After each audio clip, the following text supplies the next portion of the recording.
ഇസ്രായേലിനെ മോശ നയിച്ചതുപോലെ മിശിഹാനാഥൻ നമ്മെ നയിക്കും യാത്ര.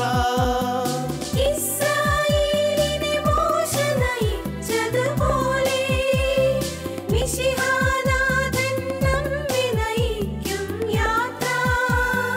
മരുഭൂച്ചൂടിൽ തളരും മനസ്സുകളിൽ സ്നേഹത്തെളിനീർ പെയ്തിറങ്ങും യാത്ര.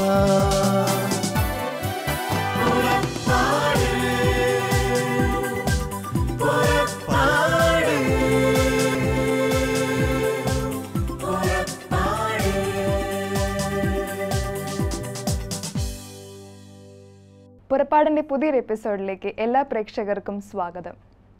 കേരളത്തിൽ നട്ട് യു എയിലും പിന്നീട് ലോകത്തിൻ്റെ അതിർത്തികൾ വരെയും പടർന്നു പന്തലിച്ച സഭ അധിഷ്ഠിത ക്രിസ്തു കേന്ദ്രീകൃതമായ ഒരു യുവജന കൂട്ടായ്മയാണ് ജീസസ് യൂത്ത്.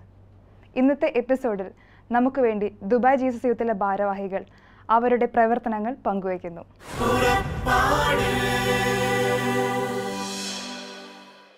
പ്രിയപ്പെട്ട ശാലോം പ്രേക്ഷകരെ, ഈ കാലഘട്ടത്തിൽ യുവജനങ്ങൾക്കിടയിൽ ഏറ്റവും സ്വാധീനം ചെലുത്തുന്ന മുന്നേറ്റമാണ് ജീസസ് യൂത്ത്. കേരളത്തിൽ ആരംഭിച്ച് ഇന്ന് ഏതാണ്ട് 35ഓളം രാജ്യങ്ങളിലേക്ക് ദൈവം ഈ മുന്നേറ്റത്തെ എടുത്തുയർത്തി. ദുബായ് ജീസസ് യൂത്തിൻ്റെ മലയാളം യൂത്ത് സ്ട്രീമിനെക്കുറിച്ചും അതിൻ്റെ പ്രവർത്തനങ്ങളെക്കുറിച്ചും ഇന്ന് നമ്മോട് പങ്കുവെക്കാനായിട്ട് ഇവിടെ എത്തിയിരിക്കുന്നത് കോർഡിനേറ്റർ ജോർജും അസിസ്റ്റൻറ്റ് കോർഡിനേറ്റർ ലിജോയുമാണ്. സ്വാഗതം.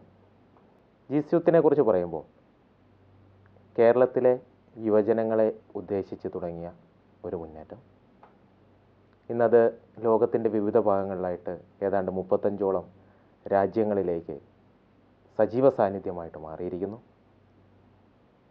എല്ലാത്തിനും ഉപരിയായി 2016 മെയ് മാസത്തിൽ വത്തിക്കാനിൽ നിന്നുള്ള അംഗീകാരം ജീസസ് യൂത്തിൻ്റെ ഈ വളർച്ചയെ ഒന്ന് ചുരുക്കി വിവരിക്കാമോ? എല്ലാ ജീസസ് യൂത്തുകളും വിശ്വസിക്കുന്ന ഒന്നുണ്ട്, ഈ ഒരു മുന്നേറ്റം പരിശുദ്ധാത്മാവിനാൽ തുടങ്ങി പരിശുദ്ധാത്മാവിനാൽ നയിക്കപ്പെടുന്നു എന്നുള്ളതാണ്. ഇതിന് കാരണം ഏകദേശം 80കളിലാണ് കരിസ്മാറ്റിക് നവീകരണ മുന്നേറ്റം കേരളത്തിൽ ശക്തി പ്രാപിക്കുന്നത്.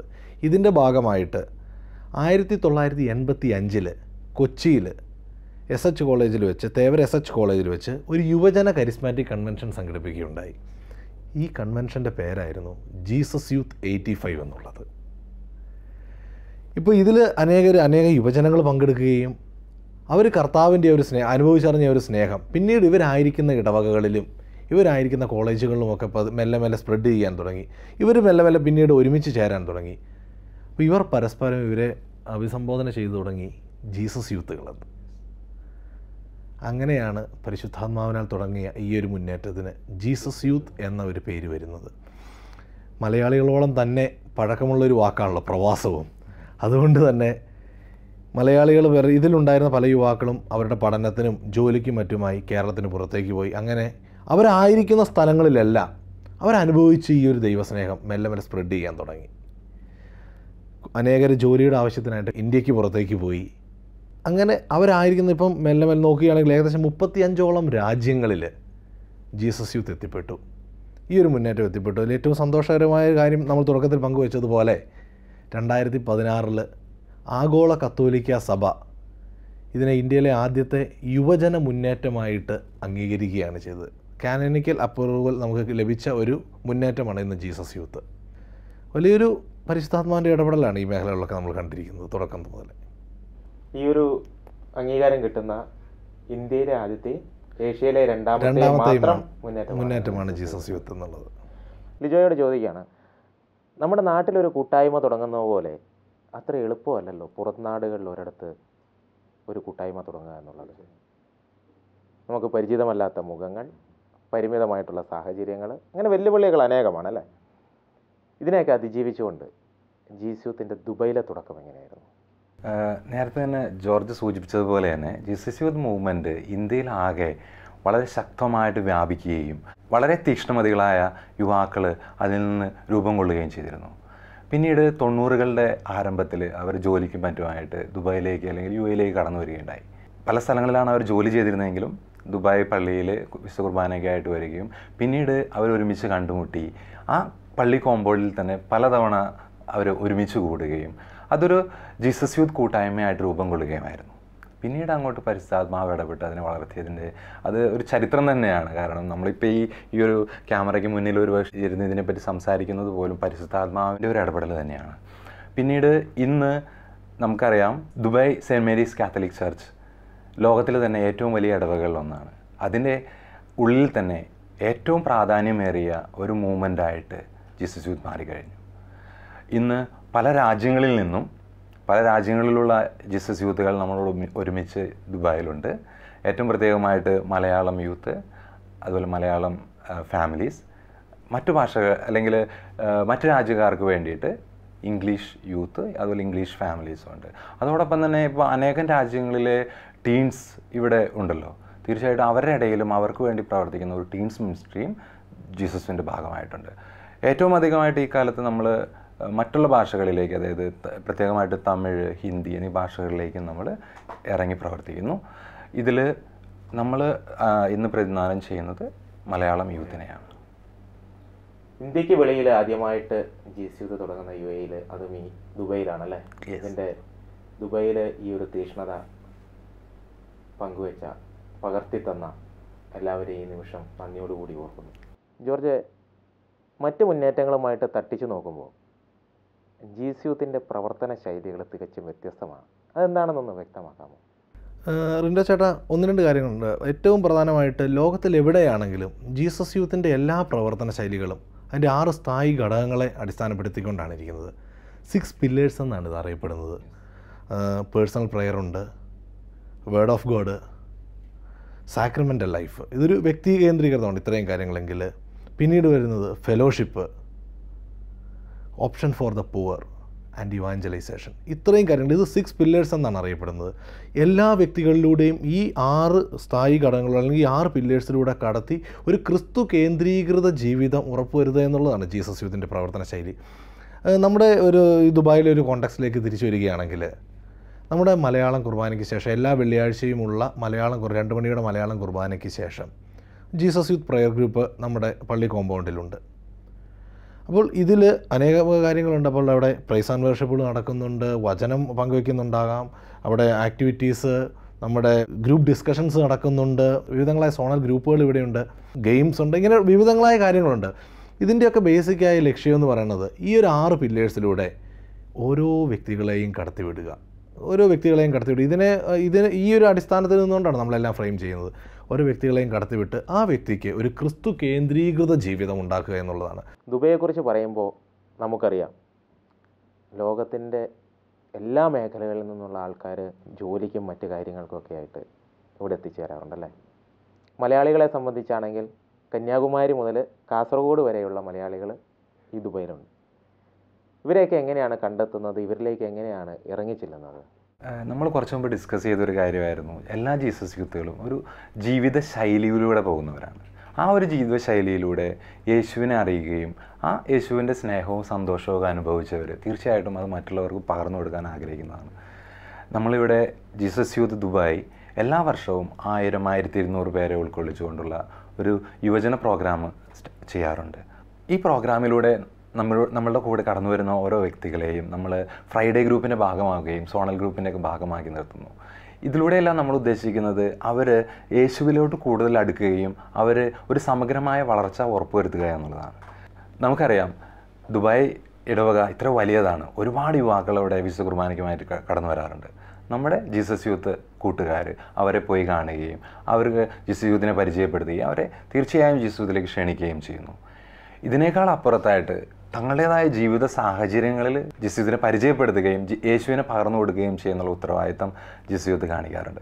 റിൻഡോ, വളരെ സന്തോഷത്തോടു കൂടിയുള്ളൊരു കാര്യം എന്ന് വെച്ചിട്ടുണ്ടെങ്കിൽ പലപ്പോഴും ജീസസ് യൂത്തുകളുടെ ജീവിത സാക്ഷ്യം കണ്ടുകൊണ്ട് അനേകം മക്കൾ ഈ കൂട്ടായ്മയിലേക്ക് കടന്നു വരുന്നുണ്ട്.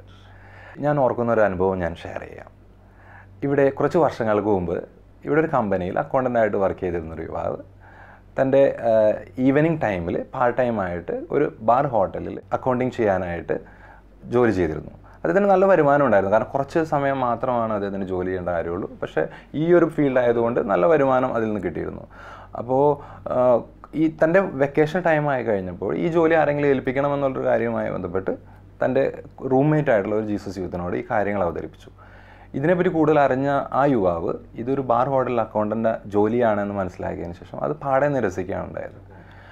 ഇതിനെപ്പറ്റി ചിന്തിച്ചു ആ യുവാവ്. തീർച്ചയായും, കാരണം എല്ലാവരും നാട്ടിൽ നിന്ന് വന്നിരിക്കുന്നത് പണം ഉണ്ടാക്കാനാണ്, അല്ലെങ്കിൽ കുടുംബത്തെ സംരക്ഷിക്കാവുന്ന ഉത്തരവാദിത്തോടു കൂടിയൊക്കെ തന്നെയാണ്. പക്ഷേ ഇത്രയും ചുരുങ്ങിയ സമയം കൊണ്ട് ഇത്രയും വരുമാനം ഉണ്ടാക്കാവുന്ന ഒരു ജോലി, പ്രത്യേകിച്ച് ഇതൊരു ബാർ ഹോട്ടലിലെ ജോലിയാണെന്ന് അറിഞ്ഞപ്പോൾ ആ യുവാവ് തിരസ്കരിച്ചു എന്നുള്ളൊരു കാര്യം. ഇതിനെപ്പറ്റി കൂടുതൽ അറിയണമെന്നൊരു ആഗ്രഹമായിട്ട് നടന്ന ഞാൻ ആദ്യം പറഞ്ഞ ആ യുവാവ് എത്തിച്ചേർന്നത് ജീസസ് യൂത്തിലാണ്. അദ്ദേഹം പല കാര്യങ്ങളും അനുഭവിച്ചറിഞ്ഞു. പിന്നീട് ആദ്യം ചെയ്തിരുന്ന ആ ജോലി പാടെ ഉപേക്ഷിച്ചു. ഇപ്പോൾ ആ യുവാവ് നല്ലൊരു ജീസസ് യൂത്തായിട്ട് ദുബായ് ജീസസിൻ്റെ കൂടെ പ്രവർത്തിക്കുന്നു. അദ്ദേഹത്തിൻ്റെ ജീവിത ശൈലിയും മാറി, അദ്ദേഹത്തിൻ്റെ ജീവിത രീതിയും മാറി, പല ബോധ്യങ്ങൾ അദ്ദേഹം ഏറ്റെടുക്കേണ്ടായി യേശു ക്രിസ്തുവിലൂടെ. ഈ കാലഘട്ടത്തിൽ ജീവിത സാക്ഷ്യങ്ങളാണ് ഒരു വ്യക്തിയെ കൂടുതലും സ്വാധീനിക്കുക അല്ലേ? തീർച്ചയായും. അനേകം വ്യക്തിത്വങ്ങളെ ഇതുപോലെ സ്വാധീനിക്കുവാൻ തക്ക വിധത്തിൽ ജീവിത സാക്ഷ്യങ്ങൾ ഇനിയും ഈ ഒരു കൂട്ടായ്മയിൽ നിന്നുണ്ടായി വരട്ടെ എന്ന് ആശംസിക്കുന്നു.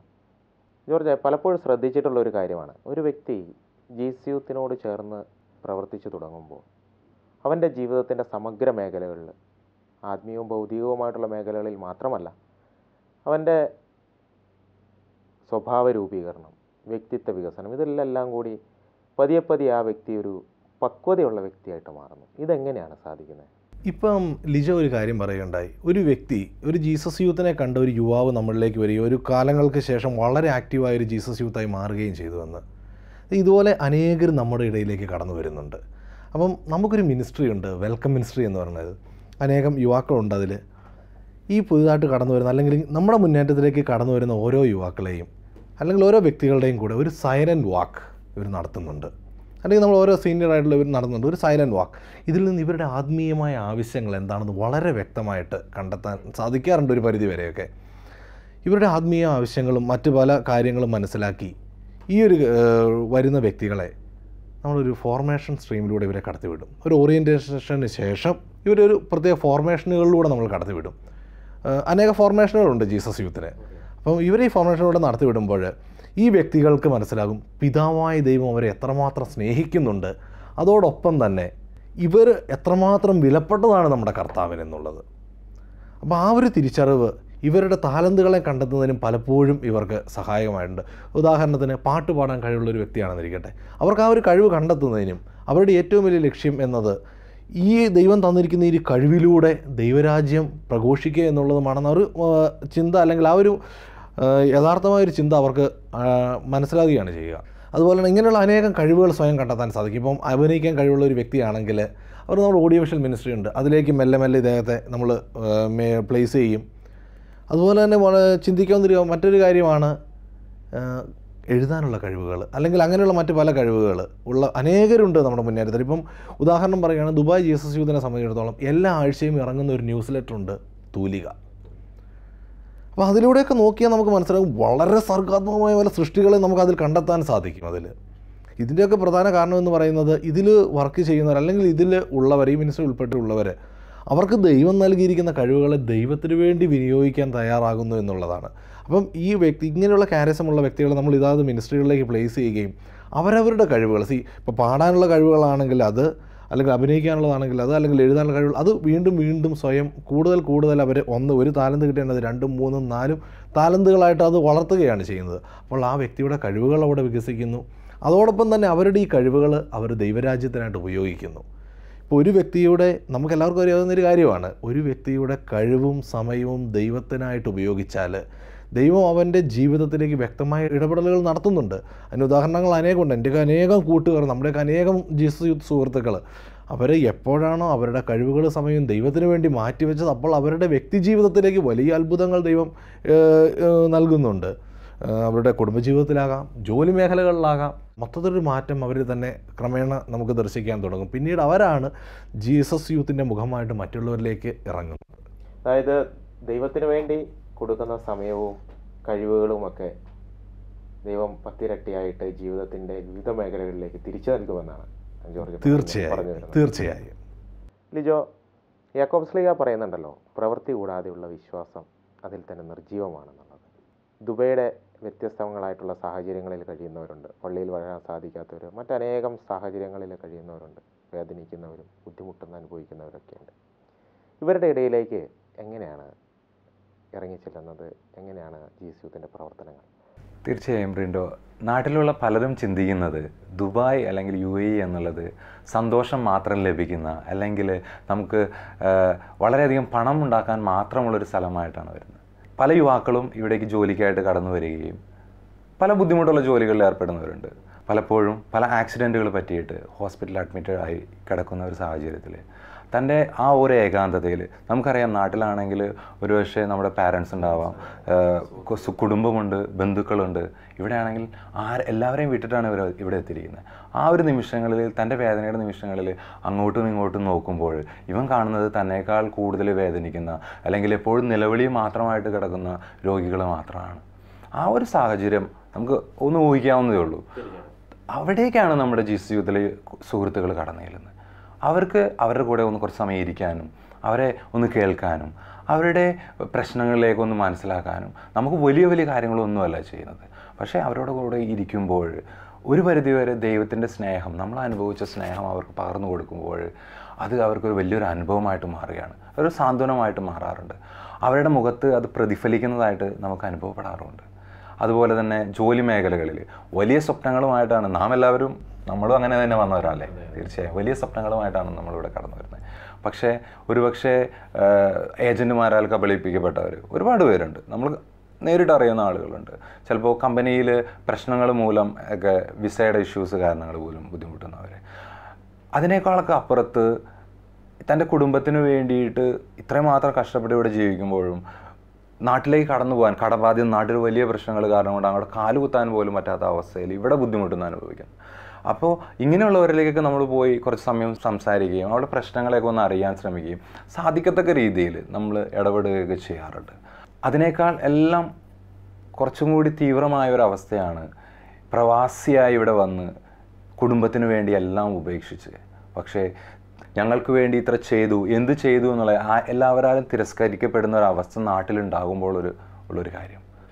തിരിച്ചങ്ങോട്ട് ഞാൻ എങ്ങനെ പോകും, ആരെന്നെ നോക്കാനുണ്ട് എന്നുള്ള ചിന്തയുമായിട്ട് ഇവിടെ കിടന്ന് ഒരുപാട് കഷ്ടപ്പെടുകയും എന്നാൽ അതിനപ്പുറത്തോട്ട് ദുഃഖത്തിലായിട്ട് കിടക്കുന്ന ആളുകൾ.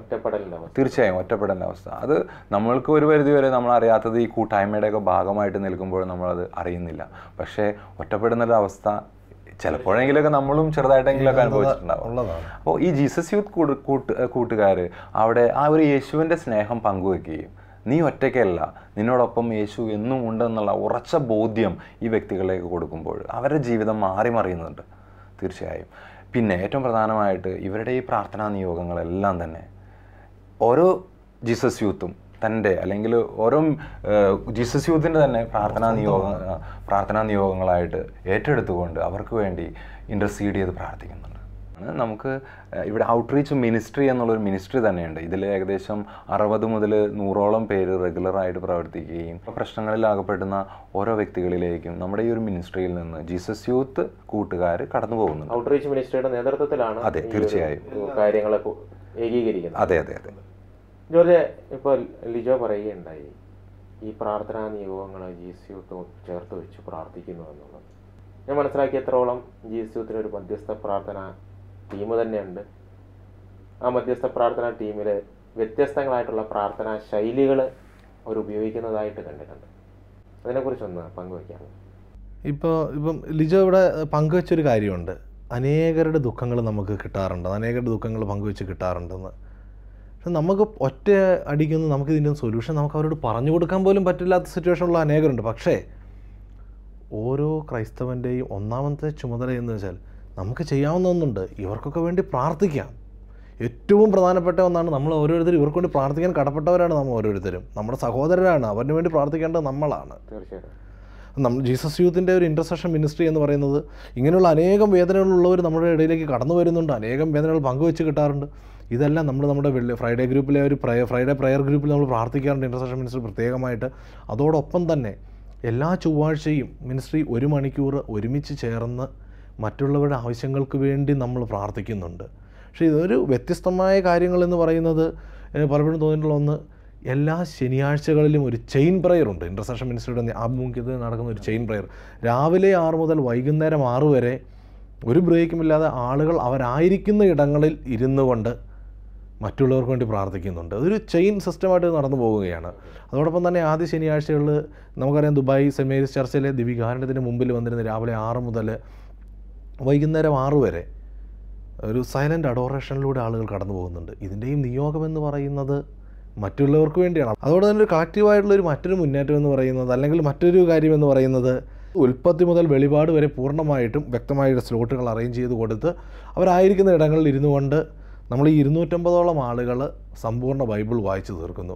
ഇതിൻ്റെ കാര്യം എന്ന് പറഞ്ഞാൽ നമുക്ക് കിട്ടിയിരുന്ന ഈ നിയോഗങ്ങൾക്ക് വേണ്ടിയാണ് ഇതെല്ലാം ചെയ്യുന്നത്. പക്ഷേ ഇതിൽ 2 കാര്യങ്ങൾ അവിടെ ഉൾപ്പെട്ടിട്ടുണ്ട്. ഒന്ന്, ഈ വ്യക്തികളെല്ലാവരും വചനത്തിലൂടെ കടന്നു പോകുന്നു. നമ്മൾ ഓരോ ജീസസ് യൂത്തും അപ്പോൾ വചനത്തിൽ കൂടുതൽ ആഴപ്പെടുന്നതിന് അവിടെ സാധിക്കുന്നു.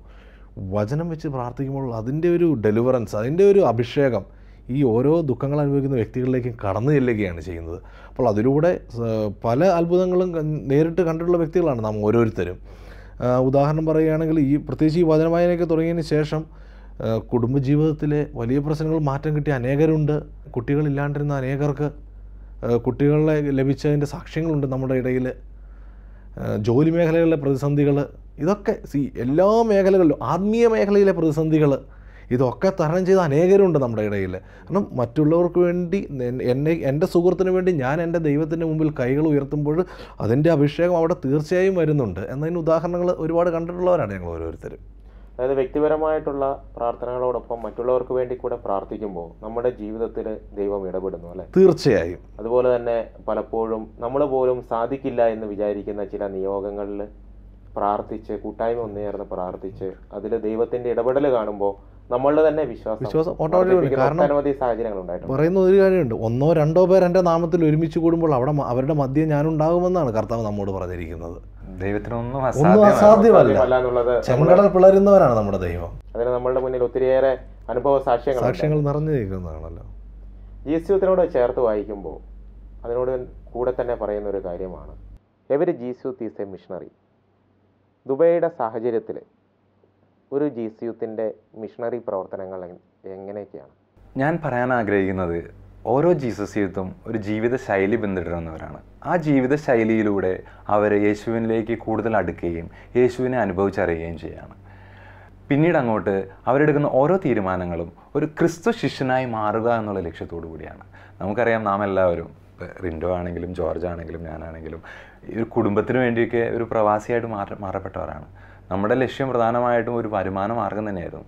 പക്ഷേ ഇവിടെ വന്നിട്ട് യേശുവിനെ അനുഭവിച്ചറിഞ്ഞതിന് ശേഷം ജോലി രാജിവെച്ചുകൊണ്ട് 1 വർഷത്തേക്ക് വരെ മിഷൻ പ്രവർത്തനവുമായിട്ട് ഇന്ത്യയിലേക്കും മറ്റ് രാജ്യങ്ങളിലേക്ക് കടന്നു പോകുന്നവർ നമ്മുടെ കൂട്ടത്തിൽ തന്നെ. ഇപ്പോൾ ലിൻഡോ 3 മാസത്തോളം ഇന്ത്യയിലെ മിഷൻ ഏരിയയിലായിരുന്നു. ഇപ്പോൾ മിഷൻ ഏരിയയിലായിരിക്കുന്ന ഫാസിലുണ്ട്. അപ്പോൾ ഇവരെല്ലാം, ഇപ്പോൾ ചില വ്യക്തികൾക്ക് ജീവിത സാഹചര്യങ്ങൾ മോശമാണ്, നമുക്കറിയാം, വ്യക്തിപരമായിട്ട് നമുക്കറിയാവുന്നവരാണ്.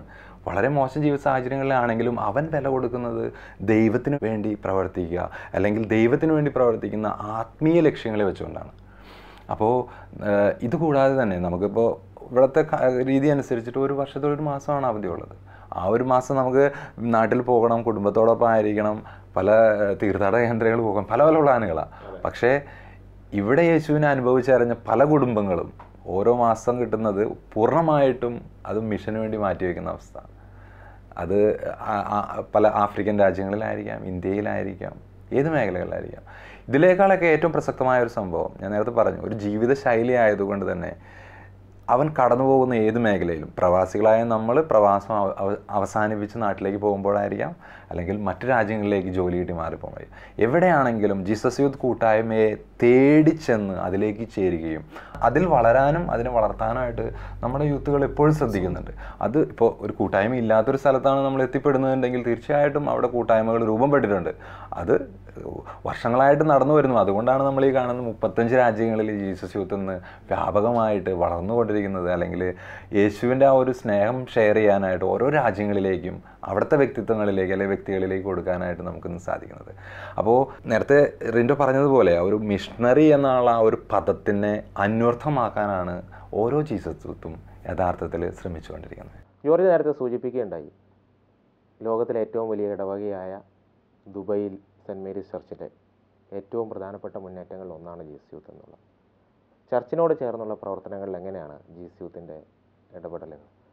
ജീസസ് യൂത്ത് എവിടെയാണെങ്കിലും അവരായിരിക്കുന്ന ഇടവകയോട് വിധേയപ്പെട്ടുകൊണ്ടാണ് എന്നും പ്രവർത്തിച്ചുകൊണ്ടിരിക്കുന്നത്. ഇവിടെയാണെങ്കിൽ സെൻറ്റ് മേരീസ് ചർച്ചിനോട് വിധേയപ്പെട്ടുകൊണ്ട് നമ്മൾ പ്രവർത്തിക്കുന്നുണ്ട്. ചർച്ചിൻ്റെ എല്ലാ ആക്ടിവിറ്റീസിലും ബ്ലഡ് ഡൊണേഷൻ ക്യാമ്പുകളാവാം, ചർച്ചിൻ്റെ ഓരോ പ്രോഗ്രാംസ് ആകാം, എല്ലാത്തിനും മുൻപന്തിൽ അതിൻ്റെ വോളണ്ടറി സർവീസുകൾ, പ്രത്യേകിച്ച് MCCയുടെ കീഴിലേക്കൊക്കെ മലയാളം കമ്മ്യൂണിറ്റിയുടെ കീഴിലേക്ക് വരുമ്പോഴത്തേക്കും അതിൻ്റെ വോളണ്ടറി സർവീസുകളിൽ ജീസസ് യൂത്ത് ഉണ്ട്, കാറ്റഗിസത്തിൽ ജീസസ് യൂത്തിൻ്റെ പ്രാതിനിധ്യമുണ്ട്. അങ്ങനെ വിവിധങ്ങളായ മേഖലകളിലെല്ലാം ജീസസ് യൂത്തിൻ്റെ പ്രാതിനിധ്യം നമുക്ക് കാണാവുന്നതാണ്. എല്ലാ മേഖലകളിലും ഇടവകയ്ക്ക് വിധേയപ്പെട്ടുകൊണ്ട് ജീസസ് യൂത്തുകളുണ്ട് മുൻപന്തിയിൽ തന്നെ. ഈ പ്രോഗ്രാം കണ്ടുകൊണ്ടിരിക്കുന്ന യേശുവിൻ്റെ പ്രിയപ്പെട്ട യുവാക്കളെ, ഇവരിലൂടെ നാം കേൾക്കുകയായിരുന്നു നമ്മുടെ ഏത് ജീവിത സാഹചര്യങ്ങളിലും നമുക്ക് കർത്താവിനെ പ്രഘോഷിക്കാൻ സാധിക്കുമെന്നുള്ളത്. ജീസസ് യൂത്തിൻ്റെ സ്വർഗീയ മധ്യസ്ഥനായ വിശുദ്ധ ഫ്രാൻസിസ് അസീസിയുടെ വാക്കുകൾ ഞാനൊന്ന് കോട്ട് ചെയ്യുക. Preach the gospel always, if necessary use words.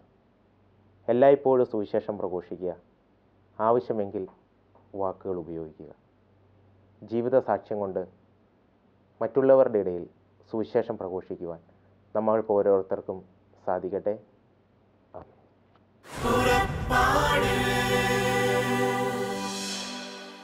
ഏത് രാജ്യത്തായിരുന്നാലും ഏത് അവസ്ഥയിലായിരുന്നാലും എത്ര വലിയ ജോലി തിരക്കായിരുന്നാലും തകർന്ന ഹൃദയങ്ങളെ, തകർന്ന ജീവിതങ്ങളെ കർത്താവിലേക്ക് വീണ്ടെടുക്കുവാൻ യുവജനങ്ങൾക്കാകുമെന്ന് ഇന്നത്തെ ശുശ്രൂഷയിലൂടെ നമുക്ക് മനസ്സിലായല്ലോ. ഇനിയും ഇത്തരത്തിലുള്ള നല്ല നല്ല യുവജന കൂട്ടായ്മകൾ ലോകത്ത് ശക്തി ആർജിക്കട്ടെ എന്ന പ്രാർത്ഥനയോടെ വീണ്ടും പുറപ്പാടിൻ്റെ പുതിയൊരു എപ്പിസോഡിൽ കണ്ടുമുട്ടാം.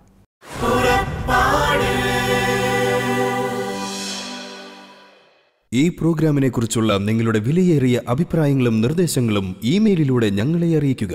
purappadu.uae@gmail.com. പരിശുദ്ധാത്മവരങ്ങളാലെന്നും ഹൃദയത്തിനകതാരു നിറയ്ക്കും യാത്ര.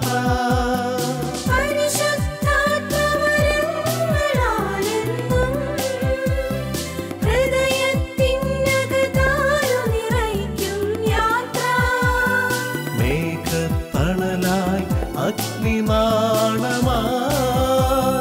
പാത തെളിക്കും സ്നേഹ